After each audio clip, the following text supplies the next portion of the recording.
voilà, nous sommes en direct et je suis ravie de reprendre cette émission avec vous. Aujourd'hui, on est à New York avec Evelyne et puis on est à Miami sous les palmiers. Là, on les voit dans un petit coin avec Anna. Alors, je vous avais Bonjour. réunies toutes les deux parce que vous participez au concours des plumes francophones. Et j'avais trouvé intéressant ce point commun et que vous nous en parliez. Et puis finalement, j'ai trouvé que vous aviez plein de points en commun. Donc, on va Ah voir bon? ça aujourd'hui. Ah bon? Ouais. Donc, on va revenir sur cette aventure des plumes francophones. Mhm. Et puis, du coup, de votre choix d'être en auto-édition, puisque c'est un concours qui s'adresse aux auteurs édité sur Amazon. Mais on va d'abord parler un petit peu de vous en quelques mots. Alors, Evelyne est née en France, un jour Mhm. de Noël. Oui, Comment ça se passe, Evelyne, quand on est petite pour les cadeaux? C'est toujours la question qu'on se pose. c'est pas tellement les cadeaux pour moi, c'était le fait de ne jamais pouvoir fêter mon anniversaire le jour de mon anniversaire, parce que forcément, le 25 décembre, tout le monde était en famille et donc, et en plus, je viens d'une petite ville d'Alsace, enfin une ville Alors, de taille moyenne. tu réponds à une question parce que ça, je vais t'interroger Ah dessus, d'accord. justement, Non, mais parce ce qu'on que je parle voulais dire, beaucoup c'est que dans cette d'Alsace. ville où je suis née, le 25 décembre, tout était fermé. Ah Donc oui, en plus, donc voilà, moi, mes souvenirs de 25 décembre dans mon enfance, enfin de mon anniversaire, c'est un peu tout deux en un, quoi, Noël et mon anniversaire. Et pour les cadeaux, oui, je pense que j'ai certainement été un peu lésée de ce point de vue-là, mais je dois dire que mon mari s'est rattrapé parce que alors lui, il déteste faire du shopping. Donc quand il fait du shopping pour mon anniversaire et pour Noël une fois par an et alors il met le paquet. Voilà. c'est Donc magnifique. Il faut que tu nous présentes ton mari. Hein. oui, oui, c'est On une restera perle. sage, hein, mais C'est une perle. on va voir comment ça se passe, quelle est la méthode. Ouais. Alors, vous êtes, Evelyne, passionnée de langue, puisque vous en avez étudié sept. Oui, Euh, passionnée aussi de culture étrangère, mais ça va souvent ensemble. Et puis, enfant, vous vouliez être espionne. Et puis après, oui. interprète de Ça, conférence. c'était mon rêve, c'était d'être agent secret ou agente secrète, je suppose. Bon, ça que j'ai quand j'étais petite. Quand j'étais ado, mon rêve, c'était d'aider, c'était la période encore de la guerre froide. Et mon rêve, c'était d'aider à établir la paix dans le monde. Et donc, je me voyais interprète entre les chefs d'État. Et c'est d'ailleurs comme ça que j'ai choisi mes études par la C'est suite. intéressant. Très bien.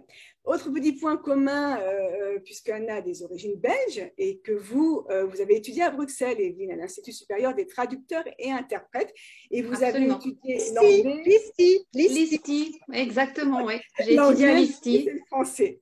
Ouais. Si on part comme ça, on va faire 2 heures, hein, mesdames. Vous allez voir, ça va être une émission passionnante. Alors, vous avez rencontré votre mari qui est américain à Paris, Oui, un à Américain à Paris. Paris. Ça a commencé déjà formidablement bien. Et puis après, vous avez vécu donc 8 ans avec lui à Paris. Puis après, vous êtes parti en expatriation dans les Oui, pays intéressants, puisque la Corée, Hong Kong et l'Arabie Saoudite. Vous nous raconterez un petit peu ça. Vous êtes d'accord. à New York depuis 4 ans. Et puis, vous avez un Oui, fils unique, Maxime, qui a 27 ans. Donc voilà pour oui. un petit portrait. Aujourd'hui, on va parler de votre dernier livre sorti, qui est Broadway au pays des cigognes. Voilà, on ne voit pas très bien, mais je remonterai Non, au non, pire, on le voit maintenant. Voilà. on le Ouais, voit. on le voit. Et puis, on va parler donc de ce livre-là, qui est sorti il n'y a pas très très longtemps et qu'on va reproposer parce que il y a eu un petit souci d'édition, donc il va revenir très très vite sur Très nos vite. étagères. Voilà, Oui, Anna. Alors, Anna, on l'a déjà reçue. Anna, elle a fait partie des premières émissions de Rencontre des auteurs francophones il y a plus d'un an. C'était pour la sortie d'Irma et les autres, un très joli roman qui a été finaliste d'ailleurs des plumes francophones, on en reparlera. Anna, très gros soutien toujours de Rencontre des auteurs francophones et je la remercie. Elle écrit dans le blog toutes les semaines des conseils, avec une très belle plume pour écrire justement. Et puis donc est sorti il y a quelques semaines Les paniers de décompression, son dernier livre, qui est pour l'instant sur Amazon France et dans le monde, et qui sera à partir de demain sur la plateforme Rencontre des auteurs francophones. Exactement. Voilà. Et on va expliquer pourquoi à partir de demain. Exactement. Exactement. Alors, Anna, je disais, vous êtes née à Bruxelles, en Belgique, mais ce n'est pas très important pour vous. Vous Bon, êtes très attachée culturellement à la France et exactement. vous êtes finalement beaucoup plus française que belge au final. De culture en Oui, tout cas. De culture en tout cas. de culture, oui. Mais il y a autre chose, il y a quelque chose que j'ai bien aimé dans votre description, c'est que ce que vous avez de très belge, c'est votre sens de l'autodérision et j'ai trouvé ça très Absolument. Absolument. Tout à fait. De ne pas se prendre au sérieux, je pense d'ailleurs que c'est pour ça qu'il y a un Belge sur chaque plateau de télévision en France. oui, c'est vrai en plus. Mais ça apporte un petit peu un petit peu de souffle. Voilà. Moi, j'aime Exactement, beaucoup. exactement. Alors, votre nouveau monde, il a déjà 30 ans, c'est la Floride, c'est Miami Beach que vous avez adopté. Vous avez fait une formation de droit, une seconde dans l'art. Vous avez 2 enfants, des grands-enfants aussi, Ilia qui a 22 ans et Eva qui a 18 ans. Moi, je ne sais pas ce que vous vouliez faire petite, Anna. Qu'est-ce que vous vouliez faire? Alors, en fait, quand j'étais petite, j'avais mis que j'allais faire ce que je fais. C'est-à-dire que j'avais mis prof de français, journaliste, écrivain. Je me rêvais auteur très jeune. Je faisais des poèmes et tout ça. Et puis, je suis rentrée dans le droit, comme on rentre en religion, par loyauté familiale. Voilà. Ça arrive souvent. Voilà. Ça arrive souvent quand on a une maman qui avait fait des études de droit, un papa, un grand-père, notre grand-père agent immobilier. Donc, effectivement, c'est un milieu auquel il est difficile d'échapper. Et puis, quand même, finalement, j'y suis échappée. Enfin, j'y ai échappé, mais ça m'a pris du temps et je suis passée par la case burn-out. Mais ça, c'est une autre Alors, on histoire. va en parler justement de cette case compliquée parce que Evelyne aussi a une case compliquée. Evelyne, pour vous, le monde s'est écroulé en 2006. Oui. Vous avez une tumeur au cerveau qui vous a laissé aveugle de l'œil gauche. Et là, vous décidez de changer de vie. À l'époque, vous habitez en Arabie Saoudite et vous devenez coach, notamment pour les personnes du troisième âge. Anna, vous faites face aussi à des drames dans la vie. Vous parlez de votre maman très jeune. Vous aviez 5 ans. J'avais 5 ans, même pas 5 ans et demi. Ouais. Pas 5 ans. Un accident de la route et surtout un gros burn-out qui remet les compteurs à zéro. Tout à fait. Dites. Ouais, Donc, toutes les deux, est-ce que vous pourriez dire que d'un mal un bien finalement qu'est-ce que ces drames de la vie ont changé pour vous et est-ce que vous estimez que de cette épreuve en est sorti quelque chose d'extrêmement positif des années après? Evelyne. Dans mon cas, comme ça s'est produit de façon tout à fait. Un soir plutôt, je me suis écroulée sur mon canapé. Il n'y avait aucun signe avant-coureur, rien qui laissait présager. J'avais 39 ans, donc j'étais en bonne santé, j'étais active. Et quand ça vous arrive, d'abord c'est l'incompréhension, l'incrédulité, puis après c'était vraiment une façon de me dire bon, mais finalement. La santé, enfin, on n'est pas égaux, enfin, ça peut vous arriver à n'importe qui, n'importe quand. Et je pense que pour moi, ça m'a aidé à remettre les choses en place, à réévaluer peut-être certaines de mes priorités. Et effectivement, c'est là où j'ai changé de cap et de carrière, puisque je me suis rendu compte, donc j'étais en thérapie pendant près d'un an après mon opération, et j'ai engagé, à l'époque, en fait, j'habitais à Hong Kong, c'est à Hong Kong que j'ai été opérée, et j'ai engagé un coach pour m'aider, parce que j'avais perdu j'avais du mal à marcher, enfin bon, il y avait toute une rééducation, et j'ai vu la différence qu'il a fait dans ma vie. Je le remercie toujours. Il s'appelle Wiki, c'est un coach à Hong Kong. Et, et de fil en aiguille, je me suis rendu compte que c'était une passion pour moi et que je pouvais moi aussi peut-être aider d'autres personnes à surmonter, parce que je pense que le fitness, c'est pas que la salle de sport, les haltères et pour le maillot de bain en été, c'est aussi pour aider les personnes après des opérations ou des personnes d'un certain âge, etc. Et c'est comme ça, suite à cette opération, enfin ce qui m'est arrivé à moi, que j'ai décidé de m'orienter là-dedans. Donc j'ai repris des études, j'ai fait aussi des études de nutrition, et donc pour moi, c'était très intéressant de mettre ça en pratique. Et effectivement, après, quand je suis partie en Arabie Saoudite, c'est une époque où je suis arrivée en Arabie Saoudite en 2009. C'est une époque où il n'y avait pas de salle de gym pour les femmes. C'était interdit. Ou alors, c'était des princesses, etc. Mais beaucoup de Saoudiennes avaient ont leur propre salle de gym dans leur propriété. Et donc, je suis devenue coach privé pendant près de 6 ans. J'ai fait ça. Et ça m'a permis de rencontrer des femmes absolument fascinantes. Voilà. Et puis ça a ouvert en fait, et peut-être que vous allez en parler tout à l'heure, mais ça a ouvert un peu la voie à l'écriture. Voilà. Anna, vous c'est surtout le burn-out qui vous a fait changer de vie. Hein. Ouais, je dirais il y a 2 choses. C'est-à-dire qu'il y a d'abord le décès de ma maman. Je pense que il y a beaucoup de traités qui en parlent, du deuil de la mère absente, etc. Je pense que c'est essentiel. Hein, et que c'est quelque chose qui n'est pas rattrapable et que ça, c'est la base de mes forces et de mes fragilités. Mais c'est vrai que ce qui m'a fait basculer et revenir à celle que j'étais à 5 ans et demi, c'est mon burn-out. C'est-à-dire qu'à partir de ce moment-là, il s'agit de se reconstruire et de revenir à qui on est vraiment, de donner la chance à l'enfant qui finalement, à un moment donné, a vu son trajet dérailler et de reprendre ce trajet. Et voilà, donc effectivement, je pense que c'est ça qui est fondateur. Alors, évidemment, il n'y a pas à tirer un trait sur une quarantaine d'années d'existence, au contraire, parce que j'en suis le produit et que je m'en sers tous les jours et que j'ai eu de très, très beaux moments et de très, très belles formations et de très, très belles rencontres. Mais je veux dire qu'aujourd'hui, effectivement, je suis dans quelque chose qui est extrêmement voilà, qui a du sens. Donc pour moi, j'en ai déjà beaucoup parlé, c'est la question du sens. Voilà. Est-ce que l'une comme l'autre, ça a changé vos rapports avec les gens? Est-ce que ça vous a rendu peut-être plus qualitatif? Est-ce que ça vous a rendu peut-être plus sociable? Ou au contraire, moins en faisant attention avec qui vous... Enfin voilà, est-ce que ça a changé d'avoir remis les compteurs à zéro, d'être parti sur une nouvelle vie, sur des nouvelles voies? Est-ce que ça a changé vos relations avec l'humain? Certainement, en ce qui me concerne, c'est-à-dire que je suis à la fois très empathique, mais aussi j'arrive maintenant beaucoup plus à poser mes limites parce que j'étais une madame oui, je le suis encore par nature, mais j'essaie de contraindre cette nature oui à être une oui mais, ce qui n'est pas évident.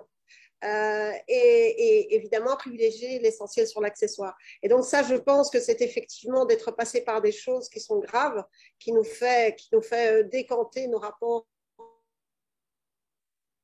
Evelyne, pareil pour vous? On pense Oui, c'est intéressant parce que c'est exactement, quasiment mot pour mot ce que Anna a dit. C'est effectivement de trouver un équilibre entre l'empathie, la tolérance et, et en même temps savoir poser des limites, effectivement. Et puis pareil, de passer à l'essentiel ou essayer, dans la mesure du possible, de passer à ce qui est important et de se rendre compte, et dans mon cas particulièrement, puisque on m'a bien dit que même si l'opération était un succès, que j'étais pas forcément tirée d'affaire, c'est de profiter au jour le jour et de se dire que finalement, c'est pas acquis. Et que, oui, et puis ça permet toujours ces situations de voir qui est là et qui disparaît. Et ça fait un ménage salutaire dans nos vies. Oui, on va passer à l'écriture. Donc, Evelyne, vous, les premiers pas dans l'écriture, c'était quand vous étiez en Arabie Saoudite. Et puis, alors je dis bizarrement, mais peut-être pas, vos premiers livres sont écrits en anglais. Vous passez en français les 2 derniers livres seulement. Pourquoi avoir décidé d'écrire dans une langue qui n'était pas votre langue maternelle? C'est pas évident. Je sais, beaucoup de personnes m'ont posé la question et moi-même, je m'interroge encore. Donc, quand j'habitais en Arabie Saoudite, mes interactions sociales, professionnelles, amicales, etc., étaient essentiellement en anglais. Bien sûr. Et notre fils est allé à l'école internationale américaine. Donc, la plupart, même si j'avais des amis francophones sur place, c'est vrai que c'était quand même plus en anglais. Et étrangement, cette histoire s'est imposée à moi en anglais. Je ne l'explique pas. Et ce qui est encore plus bizarre, c'est que bien que je sois traductrice, interprète, j'ai essayé de le traduire ou de le réécrire en français et pour une raison que j'ignore, ça ne passe pas. Je n'y arrive pas. C'est comme si cette histoire-là existait en anglais et que je n'arrive pas vraiment à comprendre pourquoi. C'est intéressant, mais il y a peut-être effectivement des histoires qui doivent rester dans la langue dans lesquelles on les a écrites. C'est intéressant. Anna, j'ai essayé, mais non. Quel était, vous, votre premier déclic pour l'écriture du premier roman? Parce que je crois que vous aviez touché à l'écriture de scénarios pendant vos études. Donc, donc, en fait, à la période du burn-out, je reprends des études sérieuses, c'est-à-dire sérieuses au sens de ce qu'il me faut moi. Et je fais effectivement des études de cinéma et en privilégiant le scénario. Et quand je suis à Miami, j'aide à monter une pièce d'abord en espagnol, dont je fais l'adaptation, El Beso del Jabali, qu'on a joué au Quebec Theatre il y a quelques années. Et là, j'ai un rôle très extérieur. J'ai un rôle de coproductrice, j'ai un rôle d'adaptatrice, etc. Et effectivement, en sortant de cette aventure-là, je me dis, mais tiens, qu'est-ce qui me retient? On avait parlé des loyautés familiales, on avait parlé du fait, je crois, dans une autre interview, du fait que il y avait une pudeur sur les écrits personnels. Et puis on se dit, mais non. Et donc, je monte une première pièce de théâtre que j'écris totalement au Fillmore Theatre de Miami Beach, qui s'appelle Le Peignoir aux Alouettes. Et c'est un succès, ça marche très, très bien. Et puis on me dit, mais quand est-ce qu'on va le monter? Quand est-ce qu'on va le monter chez nous? Quand est-ce que tu le fais tourner en France, etc., etc. Et je me dis, mais la meilleure façon de le faire tourner, c'est en fait de contextualiser la pièce de théâtre et d'en faire un roman pour que l'histoire, elle continue à vivre autrement et à être emmenée chez les gens, chez eux. Voilà. Et c'est comme ça que je suis passée, en fait. L'écriture de roman. Voilà, exactement. C'était le premier, je suis au troisième. Alors, Evelyne, vous, c'est un peu le contraire, puisque vous êtes en train d'écrire un scénario d'un des livres en anglais pour justement essayer de le proposer. Je crois que vous l'écrivez avec un ami scénariste, et je crois qu'il y a déjà deux personnes, enfin deux producteurs franco-américains qui sont intéressés. C'est lequel d'ailleurs? C'est Broadway que... En fait, oui, Broadway, au départ, c'est un scénario. D'accord. Alors, c'est un scénario. La même démarche, effectivement. Voilà. Et donc, qui est terminé, qui est en anglais, que j'ai écrit avec cet ami scénariste Justin. Et donc, nous sommes effectivement en contact avec d'autres producteurs. Et pendant le confinement, j'avais beaucoup de temps finalement. Et puis, je me suis dit, mais finalement, pourquoi ne pas en faire un livre, un roman, cette fois en français? Et donc, comme pendant le confinement, j'avais le temps, donc je me suis mise à l'écriture. Il y a en gros, c'est la même histoire, mais il y a quand même des différences entre le scénario et le roman. Et voilà, c'est comme ça que Broadway, en fait, est né. C'est intéressant, parce que du coup, encore un point commun que je ne soupçonnais pas. C'est ce que j'ai remarqué quand Anna a parlé de scénario, effectivement. Ouais. Alors, pour terminer un peu, après on va revenir à vos livres, pour terminer un peu ce non-portrait, moi je m'intéresse à ce que vous faites quand vous n'écrivez pas. Alors Evelyne, cuisine, alors, salé ou sucré, Evelyne? Plutôt salé, pas parce que je n'aime pas sucré, mais parce que ni mon mari ni mon fils, qui maintenant ne vit plus avec nous, mais ne sont pas très sucrés, donc j'ai perdu l'habitude. Donc si je veux quelque chose de sucré, je vais l'acheter, c'est plus simple, et puis je prends une petite portion. Il y a des bonnes adresses à New York. Oui, et j'aime beaucoup la cuisine asiatique. J'ai vécu 10 ans en Asie, donc j'ai un faible pour la cuisine asiatique. Je suis végétarienne, donc je trouve beaucoup de... cuisine asiatique et du Moyen-Orient. Ce sont certainement mes cuisines préférées. Mais c'est celles qui cuisinent finalement beaucoup mieux, effectivement. Pour les végétariens. Alors, vous aimez l'art, vous aimez la lecture, le sport. Alors, est-ce que vous êtes, comme votre personnage, adepte de yoga? Je me suis mise au yoga. Moi aussi, Evelyne. Hein. Alors, je viens effectivement je suis membre d'un groupe qui s'appelle The Shore Walkers et qui fait des sorties marche. Et j'ai fait ma deuxième marche il y a 2 jours et c'était 20 km et je dois dire que à la fin, j'ai peiné. Non, le yoga, je m'y suis mise un peu sur le tard. Moi, à l'époque, je fais du sport depuis l'adolescente. Je faisais partie d'une équipe d'athlétisme. Je suis allée au championnat de France. Enfin bon, j'ai fait beaucoup de sport. Après, j'ai eu une période où j'aime beaucoup la boxe et le kickboxing. Mais bon, on m'a fait comprendre qu'il fallait peut-être passer à quelque chose. Enfin, mon médecin m'a fait comprendre qu'il fallait peut-être passer à un truc un peu plus calme. Un peu plus raisonné. Voilà, d'où le yoga. Mais je suis pas du tout, je suis pas une adepte. J'aime bien le yoga, mais à petite dose, une fois par semaine. Une fois par semaine. Et puis bien sûr les voyages, on l'aura compris, de toute façon votre vie est un long voyage. Oui, mais pas en ce moment-là. Nous devions partir, mon mari et moi, faire une croisière en Antarctique à la fin du mois d'octobre qui a été reportée je ne sais combien de fois depuis 2019 et on a eu un email hier nous disant que c'était annulé ou reporté encore une fois. C'est peut-être encore un petit peu tôt pour ça. C'est peut-être un peu tôt, effectivement. Ouais. Anna, vous, c'est l'art qui a une grande place dans votre vie. Oui.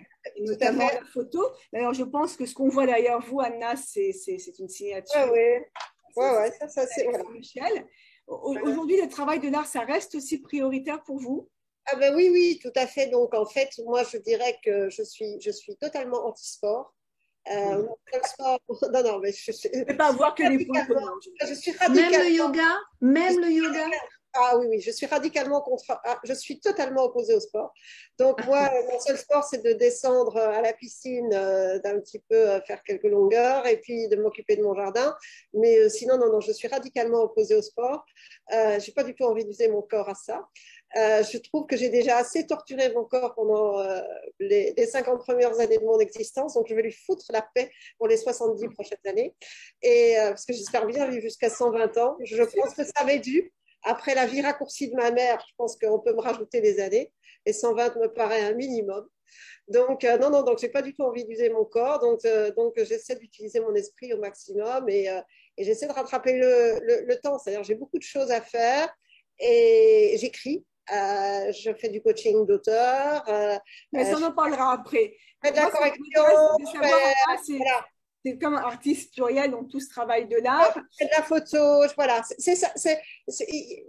Mon passe-temps, c'est de créer. Voilà. Alors, c'est pas qu'un passe-temps, puisque vous avez eu la chance d'être dans de nombreux très beaux magazines. Vos photos ont Ouais, fait le tour du monde, hein. Il faut quand même vous applaudir.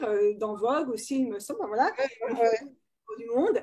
Et est-ce que c'est Miami qui vous inspire, Anna, plus que... Absolument, absolument, absolument. D'abord, c'est le bord de mer. Moi, j'ai besoin d'eau. Je suis radicalement une fille du bord de mer. Donc, moi, je suis très, très malheureuse quand on m'éloigne de l'eau. Pas que j'aime y naviguer ou quoi que ce soit, mais j'ai besoin de voir l'eau. Et donc, ça m'apporte une grande, grande quiétude, une énorme énergie. Et c'est vrai que Miami m'apporte. Les gens ne comprennent pas parce qu'ils me disent, mais qu'est-ce que tu fais dans ce monde de fou? Mais On va ça me en parler, ça. convient. Je Ça ne me veux pas convient extrêmement qu'on spoil ça parce que c'est très important. Et puis, on en parle tellement dans votre livre de ce Miami et vous allez m'expliquer pourquoi vous le décrivez comme ça et que vous l'aimez autant. Donc, ça va être intéressant, on va en parler. Les droits de la femme aussi, c'est important pour vous. Est-ce qu'il y a des choses plus légères dans vos activités? Donc, vous avez parlé de jardinage, de bien. piscine. Oui, oui. Mais alors ça, c'est vraiment le plus léger, c'est de tailler les haies et de donner le temps aux buissons. C'est très bien aussi. Voilà, c'est la chose la plus légère dans mon existence. Alors, on va parler un peu du monde dans lequel vous évoluez toutes les deux. Donc, je l'ai dit, New York pour Evelyne. Comment vous vous sentez, Evelyne, dans cette ville? Vous vous sentez bien? C'est une ville qui vous correspond? Euh, Ça, c'est une bonne question. Je ne sais pas quelle ville me correspond finalement. Ce que j'aime à New York, c'est que je me souviens quand je suis arrivée ici, donc l'été 2017, nous habitons près de Central Park et je faisais un tour à Central Park. Et à l'époque, il y avait encore des touristes. Il Et y en a, ils sont venus. oui, bon, enfin à l'époque, il y en avait un paquet. Et je me souviens qu'en l'espace de 10 minutes, j'avais entendu 5 ou 6 langues étrangères. Et je trouvais ça fascinant qu'il y ait un tel, Un tel que ce foisonnement soit, de diversité. voilà, que ce soit une ville tellement cosmopolite. Ça, je pense que c'est quand même assez unique à New York. Et l'autre chose aussi que j'aime beaucoup, parce que comme j'aime bien manger, faire la cuisine, etc., c'est le fait qu'on trouve tout à New York. Alors, venant d'un pays comme l'Arabie, ou même la Corée, qui dans les années 2000, où il y avait beaucoup de produits qu'on ne trouvait pas ou qui étaient hors de prix, ici, je trouve ça génial quand on trouve de tout. Voilà. Ben, c'est marrant, c'est marrant, Evelyne, moi, ce New York-là, bon, c'est pas mon interview aujourd'hui, mais je fais une petite aparté, m'a donné l'idée du troisième roman que je viens de finir, le troisième manuscrit, Babel York, et parce que Ouais. Babel York, pour moi, c'est une tour de Babel. Et moi aussi, si demain je devais quitter New York vers d'autres cieux, il me manquera cette diversité et ce Ouais. bien vivre ensemble. Et c'est vrai que quand on revient dans notre vieille Europe, parfois, on regrette que le bien vivre tous ensemble n'existe pas autre part que dans nos grandes villes. D'ailleurs, je pense que c'est peut-être Ouais. pas que New York, je ne peux pas parler des villes que je ne connais pas, mais il y a d'autres villes aux États-Unis où il y a aussi cette façon de Ouais. vivre ensemble nos cultures diverses, en les additionnant et pas en faisant une assimilation. Monsieur Zemmour ne serait pas d'accord. C'est un autre sujet.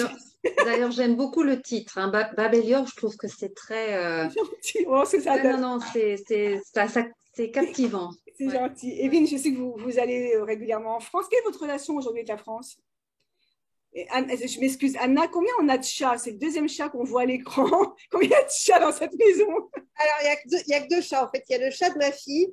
Et alors, j'ai un voisin qui est décédé, d'ailleurs. On peut lire la chronique où j'en parle sur Rencontre des auteurs francophones. Et j'ai recueilli son chat. Ah. Evelyne, pardon, je vous ai interrompu. Ouais, non, Votre non. relation à la France. La question, c'était la Votre France. relation à la France aujourd'hui, parce que je sais que vous y retournez régulièrement. Bah, la dernière fois que j'y étais, c'était en 2019. Ah oui. C'était pour fêter nos 25 ans de mariage, puisque nous sommes mariés à Paris. Et donc, on était retournés fêter nos 25 ans de mariage. Euh, J'aime y retourner, mais étrangement, contrairement à d'autres expatriés que j'ai rencontrés, la France ne me manque pas. Euh, D'ailleurs, aucun endroit ne me manque vraiment. Je pense, enfin, moi, je vois ça comme un plus, Ouais. comme un atout, c'est que je suis chez moi, finalement, là où je Là où dépose je ma suis. valise. Voilà. Et là où je suis avec les miens. Donc, Citoyenne, j'aime retourner en France. Comment? citoyenne du monde. Oui, oui, vraiment. Et donc, je suis tous les jours, j'essaie de suivre les infos sur TV5 Monde pour essayer de rester en contact avec ce qui se passe en France. Je suis en contact avec ma famille et mes amis. Et je compte bien sûr retourner dès que les choses seront un peu plus fluides au niveau des frontières. Mais oui, non, je dirais j'ai un rapport positif, J'ai l'impression que amical. vous avez un rapport un petit peu touristique, sans qu'il y ait une connotation négative dans ce que je dis, mais j'ai l'impression que quand vous retournez en France, vous le faites avec bonheur, comme une touriste qui arpente les rues, les quartiers et qui prend tout ce qui est Oui, positif. je pense que c'est peut-être lié aussi au fait que mon mari n'est pas français, Mm. que nous n'avons pas de maison ou comment dire, de maison de vacances ou d'endroits où nous avons passé, parce que nous avons vécu à Paris 8 ans, mais après 20 ans en expatriation. Donc c'est vrai que euh, j'ai pas de lieu comme certaines de mes amies qui retournent dans leur région ou qui ont une maison et qui retournent dans leur maison chaque année. Ça, je n'ai pas. Non. Alors, Miami pour Anna, donc 30 ans à Miami, c'est toute une vie, hein. Alors, Miami, c'est Miami avec ses failles, d'ailleurs, Oui, oui, oui, on oui. dit, hein. Mais vous les aimez, ces failles, elles vous Ah inspirent, elles vous oui, ah oui. portent, hein.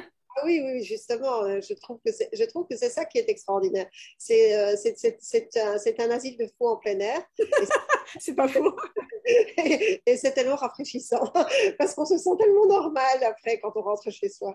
Donc, non, non, c'est vrai que cette dimension, peut-être que c'est dû, cet amour de Miami, à une espèce de décalage avec la société contemporaine et particulièrement européenne. Je suis certainement une fille des années 80. Mhm. À une époque où effectivement on allait à Londres ou à Paris avec 100 balles en poche et où on était très libre et où il y avait aussi très peu de jugement. J'ai passé beaucoup de temps à Londres quand j'étais très jeune et je me souviens avec ravissement des tenues extravagantes des gens. Voilà, donc Alors, il n'y a plus beaucoup d'endroits sur Terre où on peut avoir l'impression de vivre dans les années 80. et Anna, quelle est votre relation, vous aussi, aujourd'hui avec la France? Est-ce qu'il existe une petite relation avec la Belgique? Il y a toujours des relations avec les deux. Donc, j'ai toujours un pied dans les deux pays. Voilà, donc j'ai un papa qui est entre Qui souhaite son Villeneuve-Loubet. anniversaire aujourd'hui. Oui, ah oui, mon papa a 87 ans aujourd'hui. Voilà, Donc, on lui bon souhaite bon anniversaire, anniversaire. Stanislas. Et donc, il est toujours entre Villeneuve-Loubet et Knock. Donc, quand il fait trop chaud à Villeneuve-Loubet, ben, il quitte sa terrasse, il va à Knock et vice-versa. Eh ben, il a Donc, bien raison. donc, voilà, donc oui, oui, Il a raison d'en j'ai toujours mes profiter. pénates. J'ai toujours mes pénates, voilà. Ah, c'est parfait. Alors, on va parler donc de vos livres du moment à toutes les deux. Alors, c'est donc le dernier. Evelyne, c'est Broadway au pays des cigognes. Et Broadway, c'est un livre joyeux. C'est une aventure avec une énigme, avec une première partie où on est vraiment au cœur de New York. On vit comme une population un peu aisée, hein, autour de Central Park. Et puis après, on part à Strasbourg. Et là commence l'aventure, j'ai envie de dire. C'est une lecture bonne enfance, très agréable. Ça fait du bien. Les autres personnages nous entraînent dans les décors. C'est un peu une invitation au voyage aussi, surtout si on ne connaît pas Strasbourg et sa région, l'Alsace. Je vous laisse une minute pour nous raconter l'histoire, pour pitcher, comme on dit. Donc, c'est l'histoire, à la base, c'est l'histoire de deux amis que tout oppose. Lui, star de Broadway, d'où le titre Broadway au pays des cigognes, américain, star un peu vieillissante, bon vivant, qui s'en fiche un peu des règles et du qu'en dira-t-on. Et alors, elle, complètement à l'opposé, une Française qui vit à Manhattan, et qui est très à cheval sur les horaires, sur tel jour on fait telle chose. Voilà, elle fait du yoga le mardi à 11 heures et pas un autre jour. Voilà, c'est comme ça. Et ces deux amis donc, qui vivent à New York bah, vont partir en aventure. Je dis en aventure parce que bon, enfin, oui, c'est une forme d'aventure, je suppose, le jour où André découvre qu'il a un grand-oncle dans un petit village, le village de Niederreberschwer, qui, je le signale, n'existe pas, Je me suis posé la question, Oui, justement. non, non. Et je le dois à ma belle-sœur Sylvie, qui, c'est d'ailleurs elle aussi, je lui dois le titre et le nom du village et son aide à bien des égards. Voilà, donc il découvre qu'il a un grand-oncle dont il n'a jamais entendu parler dans ce petit village alsacien. Et comme il a des bribes de français, mais pas grand-chose, il demande à Annie de l'accompagner pour lui servir d'interprète. Et quand ils arrivent dans ce petit village, eh ben, en fait, ils s'aperçoivent que les apparences peuvent être trompeuses, d'une, et de deux, bah, que finalement, le grand-oncle n'est pas celui qu'on pensait. Et je n'en dirai pas plus, mais donc voilà, Absolument de pas. chapitre en Et chapitre, voilà. on apprend à découvrir ce qui se cache derrière ce legs. Est-ce que Annie, c'est un petit peu vous? C'est Pas du tout.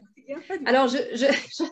on me pose, C'est on normal. me pose souvent la question. Alors, je vais le dire ici parce que je sais que, enfin, je vais pas la nommer, mais je sais qu'elle ne comprend pas le français. Mais en fait, c'est une Américaine que j'ai rencontrée en Arabie Saoudite qui a inspiré ce personnage.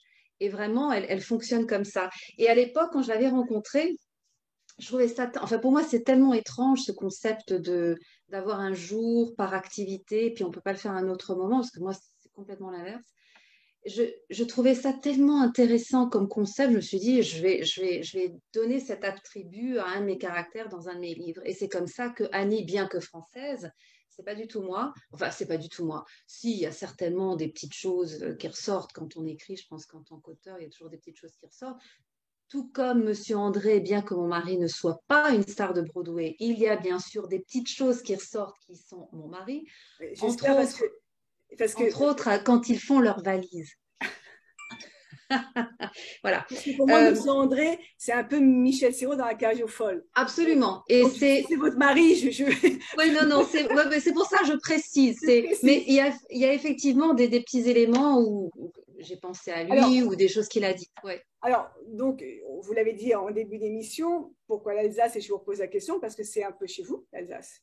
Tout à fait. Donc, je suis alsacienne et en fait, ce que je trouvais intéressant, c'est que j'en discutais avec des amis américains et la plupart du temps, quand on parle de l'Alsace, c'est toujours la Seconde Guerre mondiale qui revient. Les films, on connaît bien l'Alsace de ce point de vue-là. Ou le marché Et de Noël.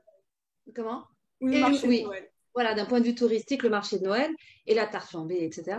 Et j'avais envie de donner un peu une autre image de l'Alsace. Il y a aussi alors que ce soit fondé ou pas, vous le déciderez vous-même, mais beaucoup de gens disent qu'en Alsace, les gens ne sont pas très accueillants, qu'ils sont froids, ce qui peut être vrai au premier abord. Mais j'avais envie de donner cette autre image. Et comme certains passages du livre, c'est du vécu avec mon mari américain quand nous sommes allés la première fois en Alsace, il y a eu des situations assez cocasses des deux côtés. Je me suis dit, ça pourrait être une façon sympathique de présenter une région sous un angle différent et en plus une région que je connais bien.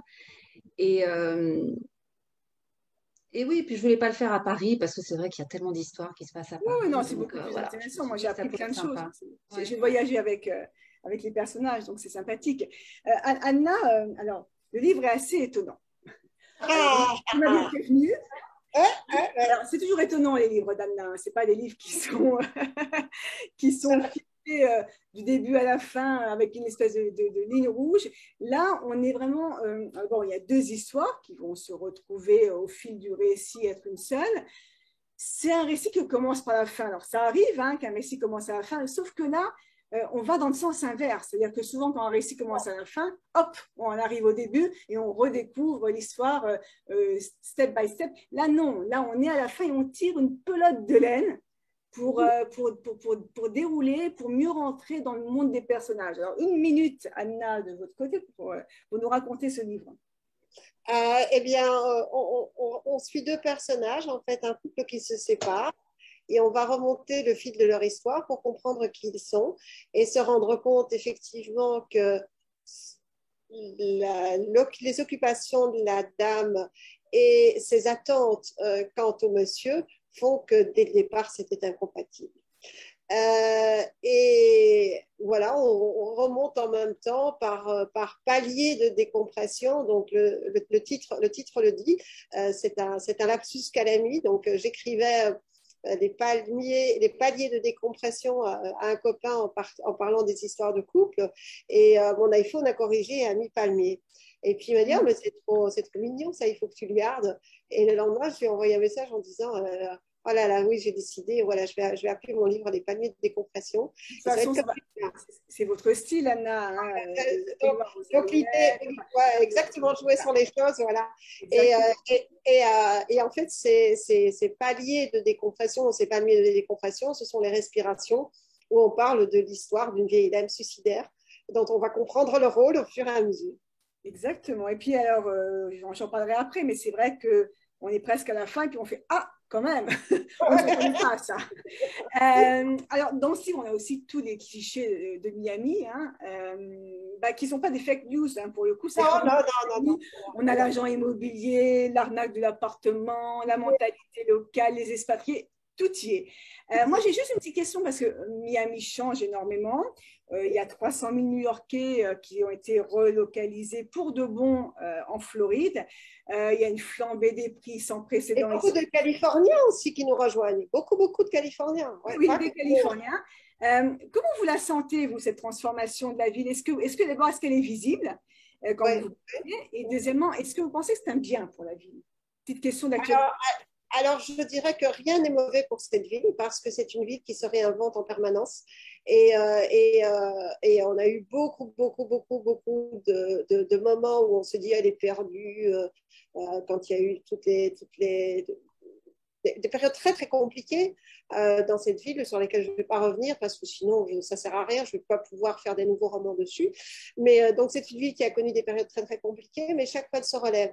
Et je pense que c'est vraiment une ville qui va devenir une espèce de New York du Sud parce que c'est une ville qui est c'est la plus proche, je dirais, à part New York, de la France.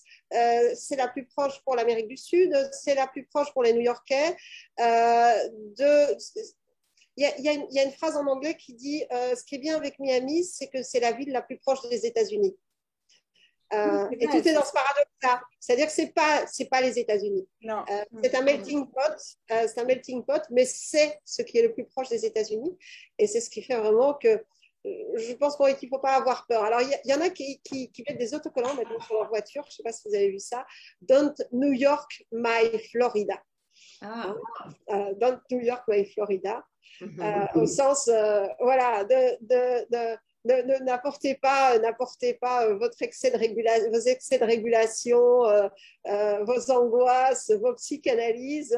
Ici, ça se réduit à une bonne séance de mojito au bord de la ville. Pendant que vous étiez en train de parler, j'ai cherché une phrase que j'avais trouvée très très juste. On en parlera parce que j'ai besoin d'avoir aussi la vie d'Evelyne aussi. C'est la fameuse scène où les expats se retrouvent comme ça chez l'un d'entre eux. Et elle dit l'expatriation rassemble des individus qui n'ont rien en commun sinon la langue et qui, s'ils étaient restés chez eux, ne se seraient jamais adressé la parole. Et je la trouve tellement vraie, cette phrase, pour avoir vécu 7 ans à Miami. De fréquenter des gens qu'on n'aurait jamais fréquentés chez nous. Evelyne, c'est le cas aussi quand on vit en Corée, en Arabie Saoudite. On fréquente aussi des gens parce que finalement, il faut bien avoir une vie sociale. Oui, absolument. Et c'est, enfin, dans notre cas, ça a été un tel échantillon divers, de nationalités, même de groupes d'âge, enfin, de professionnels. C'est vrai que des gens que j'aurais certainement jamais rencontrés. Alors, pour le bien ou pour le mal, parce que du coup, on s'ouvre à des gens qu'on n'aurait pas fréquentés, mais d'un autre côté, on supporte aussi des gens qu'on n'avait pas besoin de fréquenter. C'est un autre débat. Oui, mais l'avantage, je ne sais pas si c'est un avantage, mais c'est qu'il y a un tel roulement dans ces pays-là, en général, c'est tous les 3, 4 ans, 5 ans maximum. Alors, l'avantage, c'est que les gens que vous ne voulez plus revoir, vous ne les revoyez plus, voilà, ça se met en place automatiquement. Le désavantage, c'est que vous devez toujours recommencer. Et je me souviens qu'au bout de 4-5 ans, on en a un peu marre de recommencer, de réorganiser des rencontres. Alors, ça, je pense que c'est plus vrai à New York ou dans des villes de vraie expatriation. Ce n'est moins à Miami où il y a moins d'expatriés purs et que les gens viennent effectivement a priori pour y rester, sauf s'ils perdent tout. et qui sont obligés de repartir. Mais c'est vrai qu'à Miami, on n'est pas dans l'expatriation comme on l'est à New York, à Singapour. On l'a dans un quartier, on l'a à Coral Gables, où tu as quand même, Oui, pardon, vous avez beaucoup d'expatriés. Je dirais de court séjour, c'est-à-dire que ce sont des gens qui sont envoyés par leur société pour 2 ou 3 ans avec des mandats extrêmement précis. Il y a madame, les enfants qui vont dans une école bilingue, madame qui va aux différents trucs des associations. Mais oui, ces gens-là repartent, mais effectivement, ce n'est pas le gros de Miami. C'est pas le gros de Miami. Ouais. Il y a aussi voilà, des choses très américaines pour comprendre un peu comment ça marche. Ne serait-ce que les dates, donc les rendez-vous amoureux, effectivement, qui pour nous, Français ou Belges, en tout cas Européens, sont un mystère encore à ce jour. Donc on essaie de suivre avec nos enfants en se disant, bon, j'espère que ça ne va pas être comme ça parce que c'est juste horrible. Mais donc ça, vous l'écrivez bien. Moi, ce que j'ai aimé aussi, Evelyne, dans votre livre, c'est qu'on a la vision de la campagne, enfin des campagnes en tout cas sur l'étranger et sur l'américain. Est-ce que les choses changent quand même? Est-ce que les mentalités évoluent? À quel niveau? C'est-à-dire que dans votre livre, quand l'américain, enfin déjà, quand il arrive, et encore plus américain arrive, il y a le regard sur l'étranger, sur la merloque, quelque part, et j'ai presque envie de dire, où on est derrière les volets, on regarde ce qui se passe de loin, où on les ferme. Donc, est-ce que les campagnes ont aussi changé, évolué? Est-ce que le regard des autres a changé sur l'étranger? Je ne parle pas de l'étranger importé de longue durée, mais le touriste, celui qui vient visiter, celui qui essaie de prendre un petit peu de la France, une petite bouffée de France. Oui, oui, je pense qu'au fil des années, que ce soit même dans la capitale, moi je me rends compte à Paris qu'aujourd'hui, par rapport à il y a 30 ans, les choses ont changé en effet. Je pense qu'en Alsace, il y a certainement encore comment dire, un peu je dirais pas de résistance, mais enfin et c'est pas seulement vis-à-vis des étrangers, des expatriés, c'est aussi vis-à-vis des Français de l'intérieur, comme on les appelle. Je pense qu'on repère tout de suite quelqu'un qui n'est pas de la région, et je pense qu'il y a effectivement un peu, surtout au début, j'ai un peu C'est on peut-être l'histoire s'observe. de l'Alsace. Oui, mais je n'ai jamais, enfin moi, il faudrait que je demande à mon mari, mais je n'ai jamais ressenti ce n'était jamais malveillant. Par contre, à Paris, j'ai assisté à des scènes où, entre autres, un type à l'immigration, quand on revenait d'un voyage à Charles de Gaulle, qui pensait que j'étais américaine, j'étais juste derrière mon mari, et qui a eu des propos complètement déplacés sur mon mari. D'ailleurs, je me suis empressée de lui dire que je parlais français, que c'était mon mari, qu'il travaillait à Paris, etc. Donc, il y a eu des cas un peu agressifs, malveillants dans la capitale. Je n'ai jamais vécu ça en Alsace. En Il y Alsace. avait effectivement peut-être cette froideur, ou ce qu'on peut considérer comme la froideur au départ, mais je n'ai jamais ressenti quoi que ce soit de malveillant. Au contraire, ça devenait accueillant. Et quand vous revenez, vous ressentez quoi? Vous êtes une Américaine, ou enfin une étrangère, parce qu'une Américaine, ça fait que 4 ans finalement, ou vous êtes une Française, c'est-à-dire vous remettez dans vos baskets très vite et puis vous vous ressentez chez vous en Alsace? Je pense que ça fait partie de la contradiction, justement, en tout cas de ma contradiction, parce que je ne veux pas parler au nom de tous les Alsaciens, mais pour moi, je dis toujours, je suis née en France. Voilà, c'est un concours de circonstances, peut-être, je ne sais pas. Enfin, je me sens avant tout, comme vous le signaliez avant, je me sens avant tout citoyenne du monde, française, alsacienne. Alors, Voilà mon. vous qui avez Donc, vécu dans des endroits assez différents, comment est perçue la française justement dans ces différents endroits? Est-ce qu'elle est mieux perçue aux États-Unis? Parce que la Corée, je sais que les Coréens aiment beaucoup la France aussi, en Arabie Saoudite, où vous avez été, j'ai envie de dire, le plus fière d'être française? Certainement en Corée. Je Oui. pense qu'en Corée, il y avait, je ne sais pas si c'est encore le cas aujourd'hui, j'ai quitté la Corée en 2005, mais à l'époque, en Corée, il suffisait que je dise que j'étais française, voilà, là, Les j'étais. portes s'ouvraient. Oui, et j'en blaguais d'ailleurs avec ma famille et mes amis en disant, je pourrais servir une boîte de thon pour le dîner, on s'exclamerait parce que, oh mon Dieu, quelle formidable cuisinière, elle est française. Et j'ai souvent trouvé que, alors je ne m'en plains pas parce que c'était assez agréable, mais je trouvais que ça allait un peu loin parfois, qu'il y avait Et alors, cette dans ces image. différents pays, ouais, dans ces différents pays, il valait mieux être américain comme votre mari ou française comme vous? Qu'est-ce qui passait le mieux? Qu'est-ce qui se vendait le mieux? Euh, ça c'est une bonne question. Bah, je pense que pour lui, c'était différent parce qu'il évoluait toujours dans un milieu professionnel. Donc, les rapports sont peut-être différents. Mais je dirais que peut-être c'était... Enfin, moi, je l'ai ressenti comme ça. D'être française en Arabie, c'était certainement mieux perçu. Enfin, j'étais reçue, en tout cas, je me souviens, parce que j'allais dans la maison ou dans les palais de ces Saoudiennes.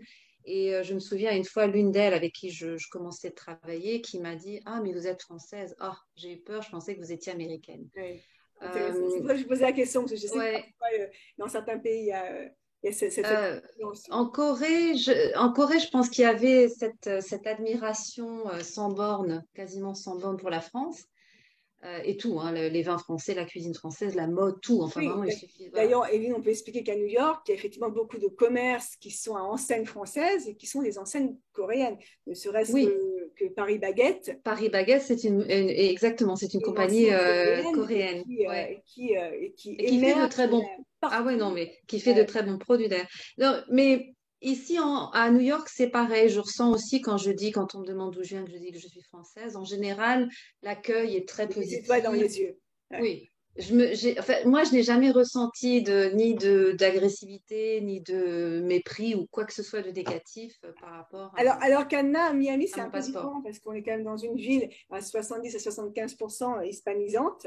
Donc, on est un petit peu perdu. Comment, c'est quelque chose que vous mettez en avant, vous, votre côté français Non, euh, oui, oui et non, c'est-à-dire qu'on entend de toute façon directement l'accent, même si on parle bien anglais, on conserve quand même un accent qui fait comprendre que notre langue maternelle, c'est le français.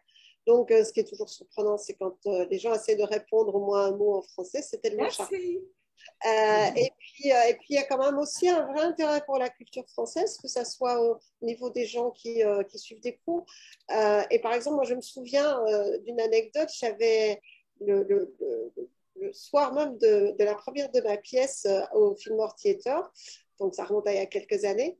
Je me promène sur Lincoln Road pour boire un verre, donc c'est tout près, hein, parce que le Fillmore est vraiment à 2 rues du piétonnier.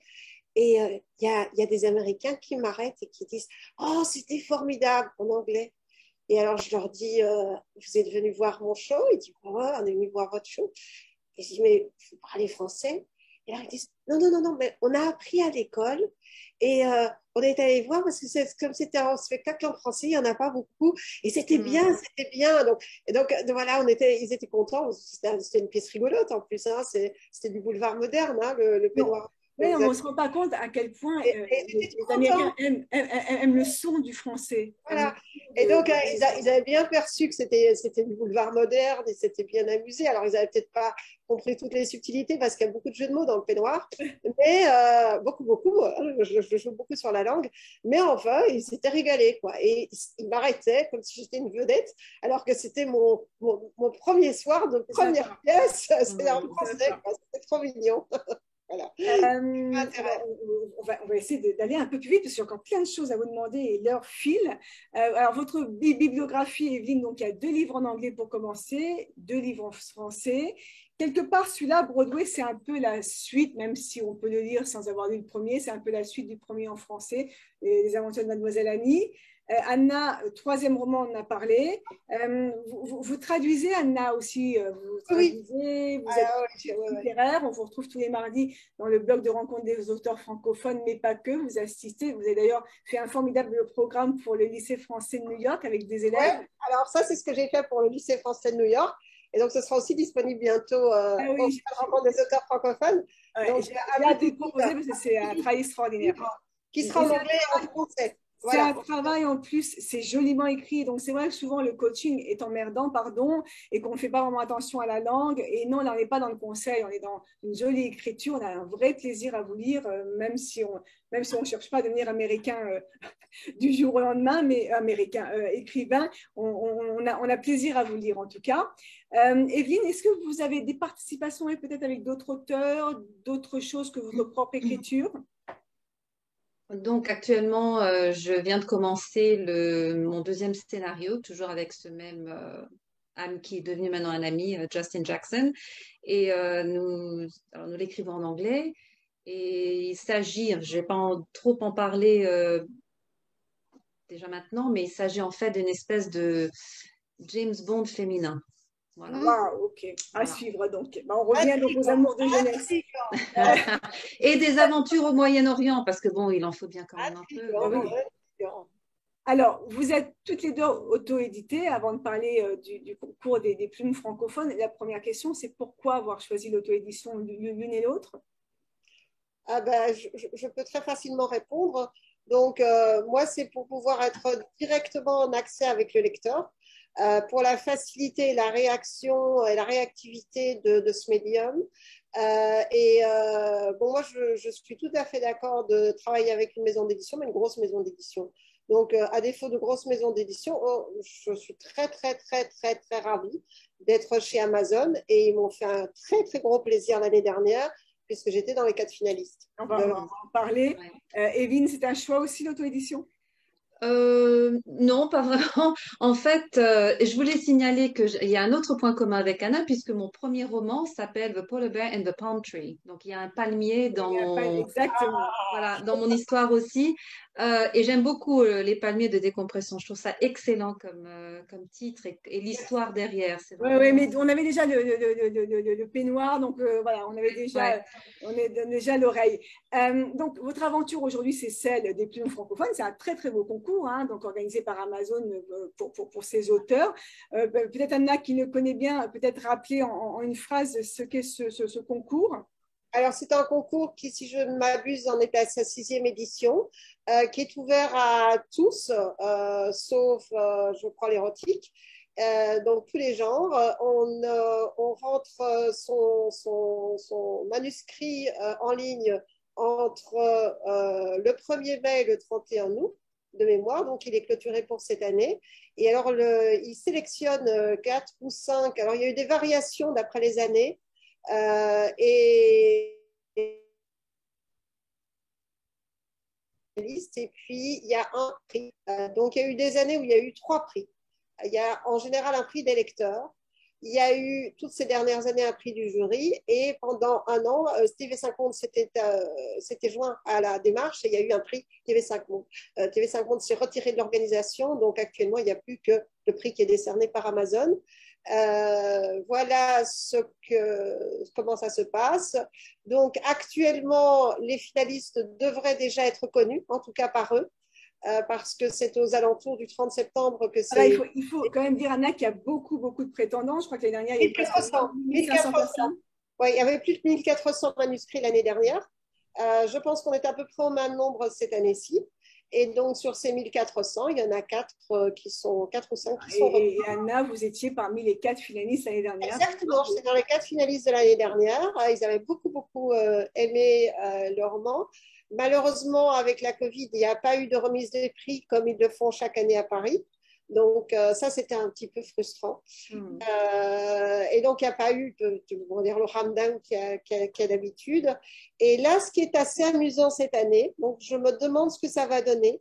Et je ne mettrai pas les enchères sur mon manuscrit parce que mon manuscrit est très littéraire et très spécial. Ce qui est assez amusant, c'est que c'est un jury qui est composé uniquement de ceux qui ont gagné le prix. Ah, intéressant. Alors que, par exemple, sur le premier ou le deuxième jury, il y avait eu notamment Bernard Werber. Donc, ils étaient allés chercher dans le monde, on va dire, de la littérature traditionnelle. Classique, oui. Voilà, classique. Alors là, dans le jury qui a cette année, ce sont tous des auto-édités, ce sont tous des vainqueurs du prix Amazon. Il y en a une là-dedans, d'Agator, alors son prénom c'est Sonia, je crois, d'Agator, qui est chez Lafon maintenant. Donc parce qu'en général, le finaliste, il est récupéré par Lafon, pratiquement systématiquement. Quand je dis pratiquement systématiquement, quand c'est un prix du jury, peut-être pas un prix du public qui simplement simplement, c'est déjà magnifique, qui a gagné aux étoiles, aux commentaires, mais qui fait peut-être plus de la romance ou de la. Voilà, je suis très, très, très impatiente de voir ce que va donner un jury composé d'auto-édités et qu'est-ce qu'ils vont consacrer cette année. C'est très, très intéressant. Evelyne, vous, c'est un auteur, d'ailleurs, un auteur de la plateforme Rencontre des auteurs francophones qui vous a poussé à vous inscrire. Absolument. Donc j'ai rencontré, je l'appelle mon ami virtuel digital, Jean Saint-Fort, qui m'a parlé de ce concours dont je n'avais pas du tout entendu parler, que je ne connaissais pas, et qui m'a dit, voilà, pourquoi ne pas essayer? Et puis je me suis dit, après tout, oui, pourquoi ne pas essayer? Moi, mon but, c'est plus de gagner en visibilité parce que, comme le disait Anna tout à l'heure, je suis très satisfaite avec l'auto-édition. Je trouve que ça apporte plein d'avantages, de liberté, mais c'est énormément de travail. Oui, Marketing, j'imagine communication. que l'une comme vous, l'autre, c'est pas pour les euros à gagner que vous avez. Ça fera pas de mal non plus les euros à Non, gagner, certes, mais non, non, c'est moi pas ça c'était qui vous a surtout motivé. de gagner en visibilité si possible, parce que je trouve que, enfin vous le savez toutes les deux aussi, en auto-édition, ça demande quand même beaucoup de temps et d'énergie et puis il faut être cohérent, voilà, et parfois j'ai l'impression de me répéter un peu, de casser les pieds à tout le monde, mais si je ne le faisais pas, je disparaîtrais. Non, c'est beaucoup de travail. C'est ce que Ouais, Non, mais c'est beaucoup de pas, travail. c'est pour ça qu'il y a très très peu d'auteurs auto-édités qui arrivent à vendre un nombre intéressant de non, livres. Ouais. le grand avantage de ce concours, c'est que actuellement, il a fait ses preuves. C'est-à-dire que les gens qui sont passés par ce concours ont été récupérés par la FON, sont des gros vendeurs. Donc voilà. Donc ça marche, le système marche. Alors Ça marche évidemment, si on est finaliste, c'est ça. oui, Oui, oui, oui, oui. mais bon, Oui, parce que ça vaut le coup d'essayer. sortir du lot sur 1500 candidats, c'est pas évident si on n'est pas Ouais. dans la fourchette haute, c'est clair. On finit toujours par un petit questionnaire de Proust, ce qu'on va faire. Donc, un petit ping-pong. Votre livre du moment, Evelyne, vous lisez quoi? Ça s'appelle Le Pont d'Argile, mais alors j'ai oublié le nom de l'auteur et j'ai pas le livre là sous les yeux tout de suite, mais c'est Le Pont Le Pont d'Argile. d'Argile. Très Voilà. bien. Anna? Alors, le livre de notre ami Jean Saint-Fort, dont on vient de parler, que je connais moins que ma collègue, mais que j'ai promis de lire, et je l'ai téléchargé, donc je vais le lire cette semaine, et je sais qu'il est disponible sur Rencontre des auteurs francophones. Ouais. Puis Donc, Lequel? Parce qu'il en a deux. Lequel est-ce que vous lisez? alors, celui avec l'arbre en couverture, là, sur la Secret de famille la de France. maison. Ouais, Le la secret maison de la de Maison maison de de France. France. France. D'ailleurs, Voilà. vous retrouverez tous Très les bien. trois, le 30 novembre et le 1er décembre, aux événements de rencontre des auteurs francophones, puisque Anna viendra de Miami à New York spécialement, et que Jean Donc, va faire le voyage de France. Jean, si Ah, tu nous écoutes, super. j'ai fait ta pub. Voilà. Mais alors, ça, pour le coup, Jean fait très bien sa pub tout seul. Je dois dire qu'il s'en sort très bien. Allez, vos inspirations littéraires, un auteur, Evelyne, Anne, Anna.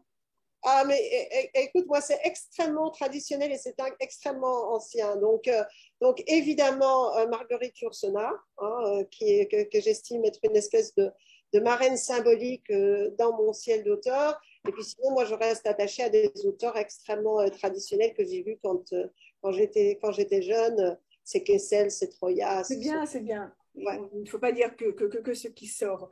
Evelyne, Euh, le premier qui me vient à l'esprit, c'est Maxence Fermine. Je ne sais pas si vous connaissez, qui a écrit. Ses livres sont relativement courts, mais je trouve qu'il est d'une poésie incroyable. Et il a écrit différents des titres comme Neige, Opium, Zen, etc. Et j'aime beaucoup ce qu'il fait. Et sinon, parmi les auteurs américains, j'aime beaucoup Amistad Maupin, ah oui, qui avait fait, alors le titre m'échappe tout oui, de oui, suite, oui. mais il avait une série de livres qui se basaient sur une rue à San Francisco, et je trouvais que la façon dont il dépeignait ses caractères, ses personnages, pardon, était particulièrement intéressante. Votre geste pour déconnecter à toutes les deux, donc Evelyne, c'est pas le yoga, j'ai bien compris. Quelle Pas est que. votre méditation, qu'elle soit ou non méditation? Comment vous déconnectez, Anna? Alors moi, c'est très simple. Je me sers un verre, je descends et je m'assieds face à la baie et je regarde le coucher de soleil. C'est magnifique. Evelyne, Mais moi, j'ai commencé à faire du bénévolat à Central Park et tous les lundis matins, je peins les bancs de Central Park. Et je j'ai trouve vu ça, ça. mais formidable comme exercice méditatif. Voilà. Alors, justement, autre exercice, vous écrivez comment et où? Comment et où? À l'ordinateur en regardant la baie. Moi, Evelyne, est-ce qu'il y a un petit rituel, quelque chose qui stimule l'écriture? Moi, c'est les. Pardon, Anna. Non, c'est Non, fait. allez-y. C'est Non, ah, c'est fait. l'ordinateur. Ah, c'est fait. Ça y est, Anna, ça y est, Euh, c'est la baie, on a bien c'est compris. fait. Anna, on peut la mettre sur la baie, face à la baie le matin, on la reprend le soir. Exactement. Voilà. Ah, moi, j'ai deux petits, enfin, j'ai deux manières d'écrire. C'est que moi, maintenant, à cause de Covid, mais avant, j'avais toujours un petit carnet sur moi. Et quand j'allais quelque part, dans un restaurant, au Metropolitan Museum, etc., dès que je voyais quelque chose qui m'interpellait ou j'entendais quelque chose que quelqu'un disait, je prenais des Des notes. petites notes. Et je savais que même si c'était pas pour l'histoire en cours, qu'un jour ou l'autre, ça ressortirait. Ah, Sinon, j'écris plutôt à l'ordinateur et je peux écrire n'importe où. Il m'est arrivé, j'ai fini mon premier roman en français, je l'ai fini dans l'avion quand je revenais d'un voyage en Asie. Donc, c'est pas tellement important Il n'y a pour pas de moi. rituel. C'est l'inspiration du moment. Anna, Ouais, je me permets d'interrompre parce que la prise de notes, moi en réalité, je prends des photos à l'iPhone, je prends des photos. ouais, Voilà. c'est bien ça aussi, ouais. Voilà. Et mais, j'aime beaucoup ça et en fait, je base beaucoup sur les Ouais, descriptions, par exemple. Oui, effectivement, c'est des photos, c'est des instantanés ouais. de bah oui, Ça, moments. une photo, ça raconte une histoire, c'est bien connu. c'est très D'ailleurs, bien. Ouais. d'ailleurs, j'ai la photo de ma cover, c'est moi qui l'ai faite, hein, évidemment. Ah ouais? Mais c'est vrai que c'est très bien pour tout ce qui est visuel. Moi, ce que j'aime bien prendre des notes parce que j'aime bien écouter les gens. Et comme je parle plusieurs langues, je peux suivre un peu ce qui se passe autour de moi. Et donc, parfois, si vous faites attention à ce que disent les gens, parfois, Ouais. ils te sortent des trucs, mais je me dis, mais ça, il faut que je le note parce que Bah, vraiment. c'est marrant parce que moi, j'ai commencé à le faire là maintenant, je ne le faisais pas du tout. Et j'ai commencé à le faire parce qu'il y a une remarque d'une de mes amies qui était tellement incroyable que je me dis, mais celle-là, il faut que je la place dans un livre. Et du coup, maintenant, j'ai aussi mon petit carnet. Et il m'a servi puisque j'ai terminé mon livre hier à une terrasse de café à la main. Et là, ça m'a fait rire parce que beaucoup de gens m'ont dit, mais tu écris à la main? Non, non, je n'écris Ouais. pas à la main. Mais en tout cas, voilà, ce carnet m'a permis d'écrire la fin de ce livre avec une inspiration du moment. Allez, on parle de lieu. Un lieu qui vous inspire toutes les deux dans votre ville, chez vous, votre nouvelle ville. Un lieu qui m'inspire, moi, c'est la verdure en général, c'est les arbres. Donc, si je suis à New York, ça va être Central Park. Et puis j'aime bien m'évader un peu de New York et j'aime bien faire des randonnées, donc aller dans les Catskills ou la Hunter Valley pour m'aérer la tête. Ça, c'est pour moi une façon de me déconnecter aussi. Ah, Anna, quand vous n'êtes pas face à la baie, vous êtes où? Face à la mer. Ah ben, on est bien. Ah ben, tant mieux. Donc finalement, Miami vous va Ah, très non, mais bien. c'est pas tout à fait faux parce qu'en fait, par cette fenêtre-là, je vois de l'eau et par cette fenêtre-là, je vois de l'eau. C'est Et ce sont magnifique. deux choses différentes. C'est magnifique. Je vais venir prendre un morito chez vous, Anna. Si vous deviez vivre ailleurs, alors j'ai bien compris que vous étiez toutes les deux quand même des citoyennes du monde, est-ce qu'il y a une ville, un pays qui vous inspire pour une prochaine étape de vie? Euh, Hmm. alors moi, j'ai un endroit que j'aime beaucoup, mais il y a longtemps que j'ai plus l'occasion d'y aller. Euh, c'est à Rhodes, Rhodes en Grèce, hein. Euh, voilà, donc il y a un petit temple qui se trouve tout en haut d'un mont et il y a des hommes qui sont payés par l'UNESCO pour y tailler des pierres et ça va leur prendre, à mon avis, toute leur carrière. Et à mon avis, ils légueront leur travail à leurs fils après eux et après à leurs petits-fils parce que avant que ce petit temple soit remonté, on en a pour plusieurs générations. Et regarder la mer à 360 degrés, là, ouais, Là, c'est bien. un bel endroit. Voilà. Alors, on était, pour Evelyne, c'est ça, on était comme Annie, finalement, dans le livre. En été? On J'ai pas compris. était, non, parce que là, j'en étais aux Ah, boissons. pardon. On est plutôt Oui, champagne pour Anna ou Morito, mais ouais. Evelyne, on est sérieuse, hein, c'est grand adepte du thé, c'est ça? Oui, mais c'est surtout parce qu'elle est très raisonnable. Donc, elle boit, mais en modération, avec modération. Donc, elle aime Mais bien profiter. Evelyne est raisonnable aussi comme Annie, donc. Non, pas comme Annie, non. Non. Qu'est-ce Pour qui vous le fait thé, pour craquer? le thé peut-être, mais sinon, non, j'aimerais bien, en fait. Je devrais m'inspirer d'Annie, finalement. Mais c'est Euh, parce qu'à la dernière fois, parce que vous aviez participé au premier café littéraire, et Evelyne, et vous aviez une tasse de thé, donc j'ai imaginé que bah vous oui, parce que étiez. c'était l'après-midi. C'était l'après-midi. Mais refaisons un café littéraire le soir, ce sera une autre Eh histoire. ben, ça sera parfait, un petit verre de rosé. Qu'est-ce qui vous fait craquer toutes les deux dans votre assiette? Une petite gourmandise, quelque chose qui... Oh, le chocolat. le chocolat. Ouais. Alors, moi, je suis très, très, très, très salée, très poisson et très. Donc, tout ce qui est fruits de mer. Alors, on va terminer par un petit conseil de vie. Qu'est-ce que vous diriez aux gens qui nous écoutent? Un petit conseil de vie, puisque vous avez eu des vies qui ont parfois été chaotiques et qui vous ont fait rebondir pour le mieux. Qu'est-ce que vous diriez?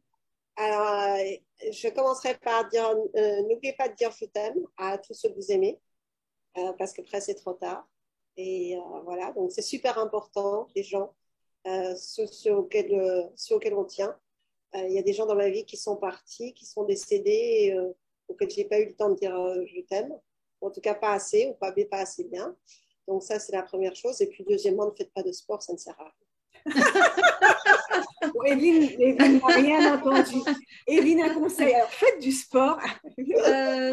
Non, suite à une conversation que j'ai eue récemment avec une amie italienne qui vit à New York et qui me disait oh, moi, je t'envie, j'aimerais tellement écrire, mais je ne pourrai jamais. Et je lui ai demandé pourquoi. Je lui ai dit, est-ce que tu as essayé? Elle m'a dit non. Et je lui ai dit, bah alors, comment sais-tu que tu ne peux pas écrire si tu n'as jamais essayé? Donc, moi, mon conseil, ce serait, parce que si moi, on m'avait dit il y a 10 ans, tu écriras des livres, j'aurais éclaté de rire. Donc, moi, ce serait de dire, lancez-vous, essayez. Si vous avez envie de faire quelque chose, surtout aujourd'hui, alors que ce soit l'écriture haute, mais avec l'écriture aujourd'hui, l'auto-édition a permis à tellement de gens, finalement, pour le bien ou pour le meilleur, mais a permis à tellement de gens d'exprimer ce talent. Et ben, c'est pareil pour la Oui, peinture, pour voilà, d'ailleurs, je répondrai d'autres à ceux talents. qui disent que l'auto-édition permet de mettre sur le marché n'importe quoi. Et je réponds toujours que le n'importe quoi ne va pas très loin.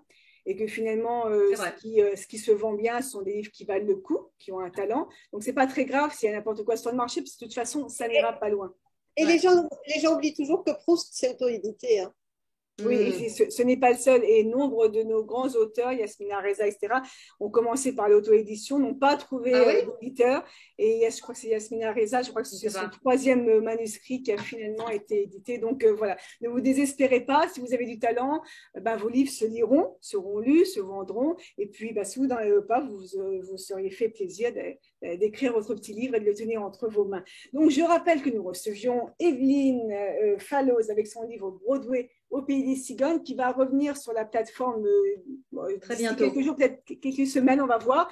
Et puis, Les palmiers de décompression, le troisième livre d'Anna, qui sera en vente demain. Voilà, c'est la sortie sur la Voilà. plateforme de ce livre.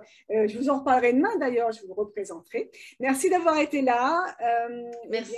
Bonne fin de Merci, journée à New York, bonne fin de merci, journée sur la Merci côte. au beaucoup. revoir, New York. Merci beaucoup. Et puis, on vous Excellent. retrouve bien vite. On vous retrouve en présentiel à la fin du mois de novembre. Et ça, je suis vraiment ravie de vous avoir. Et puis, en attendant, eh bien, on partage votre actualité et vos nouvelles. À bientôt. Merci Merci d'avoir été beaucoup. là pour cette émission. On se retrouve dans 15 jours. On va parler de la fin dans le monde. Pas la fin FIN, mais la fin FAIM avec Nasser. Et en direct de Milan, cette fois-ci. Et puis, on aura notre invité surprise dont je vous parlerai. Qu'est-ce que j'ai d'autre à vous dire? Que le 6 octobre, c'est le deuxième rendez-vous du café littéraire. C'était un formidable rendez-vous la première fois. On avait Evelyne de New York, on avait des lectrices d'Espagne, différents coins d'Espagne. On avait des gens de France. Donc, très joli rendez-vous. On partage nos coups de cœur et on repart avec des listes, c'est bien le problème. Puis voilà pour l'actualité. Je vous rappelle que vous avez tous les jours sur le blog de Rencontre des auteurs francophones de très jolies choses à venir et à lire, et que vous pouvez vous inscrire pour recevoir la newsletter que 2 à 3 fois par semaine avec les nouveautés, le partage des émissions, le partage des blogs. Voilà, vous savez tout. Suivez le mouvement, lire en français à l'étranger, notamment aux États-Unis, c'est important. C'est notre mission à nous, auteurs, et à vous, lecteurs. À la semaine prochaine. Merci d'avoir été là. Au revoir. Au revoir. Et au revoir, merci. Merci. Au revoir.